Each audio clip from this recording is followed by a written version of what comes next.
സഭാതലവനായി തിരഞ്ഞെടുക്കപ്പെട്ടതിനു ശേഷം ആദ്യമായി പോകുന്ന സ്ഥലം വെളിപ്പെടുത്തി ലിയോ 14 പാപ്പ. ലോകത്തിന്റെ വിവിധ ഭാഗങ്ങളിൽ നിന്നുമെത്തിയ മാധ്യമപ്രവർത്തകരുമായി കൂടിക്കാഴ്ച നടത്തുമ്പോഴായിരുന്നു ലിയോ 14 പാപ്പ തന്റെ ജന്മനാട്ടിലേക്ക് മടങ്ങാതെ തുർക്കിയിലേക്ക് പോകാൻ തയ്യാറെടുക്കുന്നതായി വെളിപ്പെടുത്തിയത്. എന്നാൽ തുർക്കിയിലേക്കുള്ള പാപ്പയുടെ യാത്രയെ സംബന്ധിച്ചുള്ള വിവരങ്ങൾ വത്തിക്കാൻ ഔദ്യോഗികമായി പുറത്തുവിട്ടിട്ടില്ല.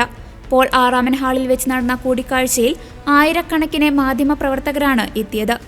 നിക്ക കൗൺസിലിന്റെ 1700-ാം വാർഷികത്തോടനുബന്ധിച്ചാണ് തുർക്കിയിലേക്കുള്ള യാത്ര പോകുന്നതെന്നും അദ്ദേഹം പറഞ്ഞു. തന്റെ മുൻഗാമിയായ ഫ്രാൻസിസ് മാർപ്പാപ്പ നിക്ക കൗൺസിലിന്റെ 1700-ാം വാർഷികത്തോടനുബന്ധിച്ച് തുർക്കിയിലേക്ക് പോകാൻ തീരുമാനിച്ചിരുന്നു.